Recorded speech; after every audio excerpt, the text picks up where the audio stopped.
My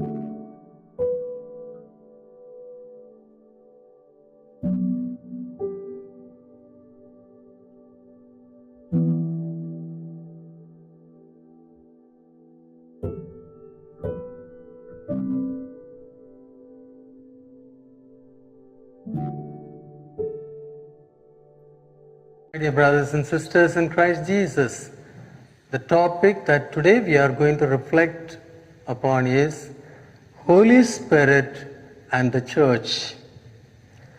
The Holy Spirit and the era of the Church. Pope St. John Paul II has brought out a beautiful encyclical on the Holy Spirit, Dominum et Vivificandem. In that he tells about many aspects of the Holy Spirit, and also he speaks about the Holy Spirit and the Church. On the day of Pentecost, the Holy Spirit was sent to sanctify the Church forever, so that believers might have access to the Father through Christ in one Spirit. We read in the letter to St. Paul's letter to the Ephesians, chapter 2, verse 18, it is through Christ that all of us, Jews and Gentiles, are able to come in the one Spirit into the presence of the Father. This event constitutes the definitive manifestation of what had already been accomplished in the same upper room on Easter Sunday. The risen Christ came and brought to the apostles the Holy Spirit. He gave the Holy Spirit to them. The doors being shut, he is saying, receive the Holy Spirit. Later on the day of Pentecost, the doors of the upper room are opened and the apostles emerged bearing witness to Christ in the power of the Holy Spirit. The Second Vatican Council had said, doubtless the Holy Spirit was already at work in the world before Christ was glorified. Yet, on the day of Pentecost, the Church was publicly revealed to the multitude. The era of the Church began with the coming of the Holy Spirit on the apostles gathered in the upper room in Jerusalem together with Mary, the Lord's mother. Acts chapter 1 verse 14. The Acts of the Apostles speaks about the Pentecost, the birth of the Church at length and in many passages. With the coming of the Holy Spirit, the apostles felt capable of fulfilling the mission entrusted to them by Jesus. The grace of the Holy Spirit that the apostles conferred on their collaborators by the imposition of hands in the Church continues to be transmitted in episcopal ordination. The sacrament of orders, the bishops in turn render sacred ministers sharers in this spiritual gift. Through the sacrament of confirmation, they ensure that all who are reborn of water and the Holy Spirit are strengthened. Thus, the grace of Pentecost is perpetuated in the Church. The Second Vatican Council writes, the Spirit dwells in the Church and in the hearts of the faithful as in a temple. St. Paul's first letter to the Corinthians, chapter 3, verse 16. And again we have the same text in chapter 6, verse 19. By the power of the gospel, he makes the church grow, perpetually renews her, and leads her to perfect union with her spouse. The conciliar document, Lumen Gentium, the document on the church, tells us that the era of the church began with the coming of the Holy Spirit and continues down the centuries. The Second Vatican Council was, in a special way, ecclesiological and essentially pneumatological. So the church was born at Pentecost. Acts chapter 2 verse 1 to 4 we read, "When the day of Pentecost came, all the believers were gathered together in one place. Suddenly there was a noise from the sky which sounded like a strong wind blowing, and it filled the house where they were sitting. Then they saw what looked like tongues of fire, which spread out and touched each person there. They were all filled with the Holy Spirit and began to talk in other languages as the Spirit enabled them to speak." So we come to know, suppose a child is born.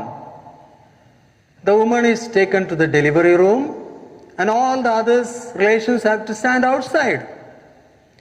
But the moment they hear the cry of the child from the delivery room, though they don't see, they immediately conclude, "Oh, the child is born." Similarly, we come to know the church is born in the upper room when we heard the people praying and speaking in tongues. So speaking in tongues was the first sign that the church is born, the church exists. So it's a charismatic church, a church which is filled with the Holy Spirit, led by the Holy Spirit. People don't understand it. Acts chapter 2 verse 13 we read, "The people seeing the apostles praying in tongues, speaking in tongues, they ridiculed them, saying, 'These people are drunk.'" When the church was born, it was charismatic. By the outpouring of the Holy Spirit, in the early church, the apostolic times, we hear a lot of miracles taking place. See how the apostles go around performing miracles, how Peter and John at the beautiful gate making the lame to walk, how Peter later on raising the dead, Tabitha, how Peter cures that paralytic for 6 years, Aeneas. So a lot of miracles taking place at the early church because it was a charismatic church. Lot of charisms were being worked. Lot of healings were performed. And this all took place by the power of the Holy Spirit. During the 2nd century, there is some change taking place. The church is growing through all these signs and wonders which is being performed by the power of the Holy Spirit. So it is the Holy Spirit that is active in the church. It is the Holy Spirit that is taking the church ahead. So the Holy Spirit in the church. So during the 2nd century, what happens is a priest by name Montanus, kind of a prophet, priest, he founded Montanism, which stressed the charismatic aspect of the church at the neglect and denial of the hierarchical church. So he went ahead to insist so much on the charismatic aspect of the church. And he failed to listen to the hierarchy, the leaders in the church. And as a result, the hierarchy became cautious and they started putting restrictions towards the charismatic expressions. So they started controlling the charismatic aspect of the church. With that, at the 3rd century, when Emperor Constantine becomes the emperor, he makes the religion, Christianity, as a state religion. Persecutions are ended, people become complacent, and that time the fervor to evangelize comes down. The church, which was a movement, now becomes under Emperor Constantine an institution. And together with that, before only adult baptisms were allowed. People who really were convinced of the faith were baptized. But now the church became an institution. Child baptism is introduced. So as a result, people were simply baptized even if they didn't have faith. But still, in spite of all this, many persons, institutions remained charismatic, remained under the power of the Spirit. The Spirit always was active in the church. The popes exhorted the people to pray for a new Pentecost. The Pentecostalism that is today we witness, even that is the effect of the prayer of the Catholic Church. Blessed Elena Gaura, the foundress of the Holy Spirit's Sisters Congregation, wrote 12 letters to Pope Leo XIII, asking him and to encourage the charismatic dimension, saying that the Pentecost is an ongoing process. As a result, Pope Leo XIII, the Pope of the Holy Spirit, introduced the Pentecost Novena. Since the novena was not properly followed, not prayed, the Pope issued an encyclical in 1897, Divino Illud Munus, insisting everyone to pray the novena. On the 1st of January 1901, the Church officially sang the beautiful hymn to the Holy Spirit, Veni Creator Spiritus. The first spark came out in the little girl called Agnes of Bethel College, Kansas, in the United States. She began to speak in tongues. She was a Pentecostal. Again in 1907, we have the beginning of the classical Pentecostalism. On the 25th of January 1959, Pope John the 23rd, is a saint, announces the convocation of the Second Vatican Council, calling it an aggiornamento.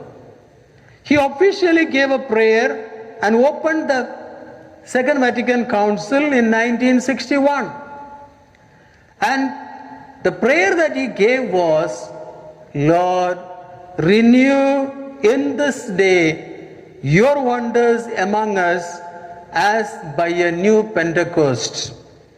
And the church prayed this prayer from 1961 to 1965. And the effect of this prayer is the renewal in the church by the Spirit through the Catholic Charismatic Renewal. The Catholic Charismatic Renewal began in 1967, 2 years after the conclusion of the Vatican II and 70 years after issuing of the encyclical letter on the Holy Spirit and instituting the Pentecost Novena by Pope Leo XIII. In 1967, a new springtime in the church was ushered in by the powerful and transforming experience of a group of students in Duquesne University, run by the Holy Ghost Fathers in Pittsburgh Diocese, United States. From 17th February to 19th February 1967, 29 students and some staff came to the retreat center Ark and the Dove for their monthly recollection. On 18th February, that was a Saturday, after the supper, all these 29 people went to the chapel and started praying. 2 of them prayed over them, and all the participants began to speak in tongues till 3 o'clock in the morning. They did not know how the time went. Then it began to spread in the whole of United States. At that time, Joseph Cardinal Swenens, the Archbishop of Malines, Brussels of Belgium, one of the participants of Vatican II, was writing a book on the Holy Spirit.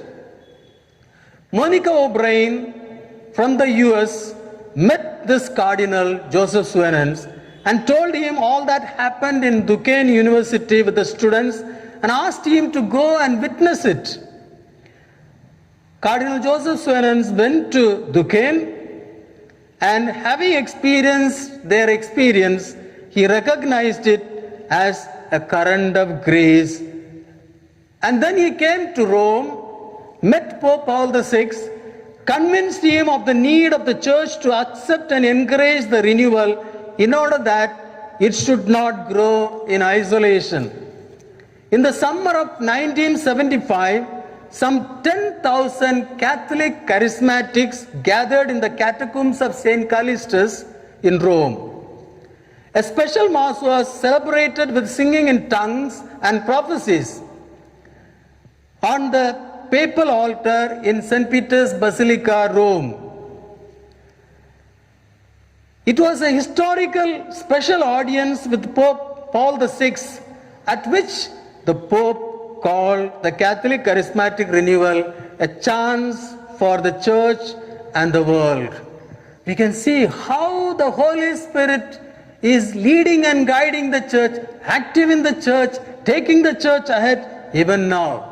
All the popes have been guided by the Holy Spirit to lead the church ahead. Pope Leo XIII decreed it, the renewal, the charismatic renewal. Pope John XXIII prayed for it. Pope Paul VI welcomed it. Pope John Paul II encouraged it. Pope Benedict XVI supported it.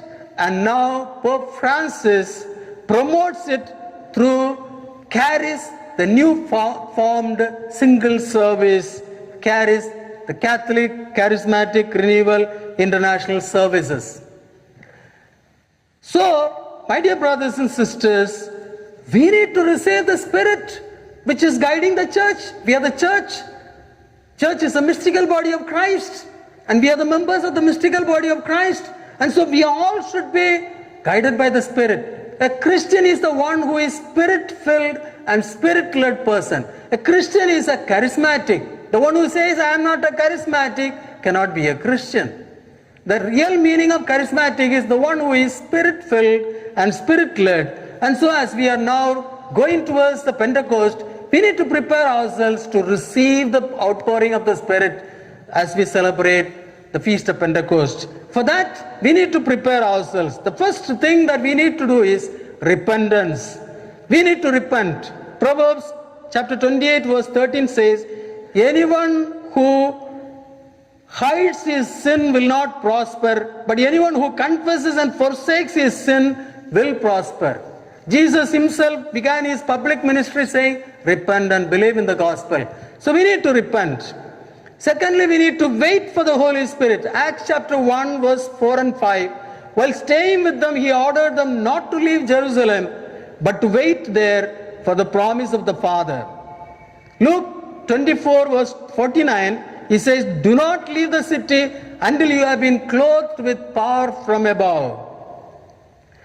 Thirdly, we must ask for the Holy Spirit. Luke chapter 11 verse 13 we read, how much more the Heavenly Father will give the Holy Spirit to those who ask Him?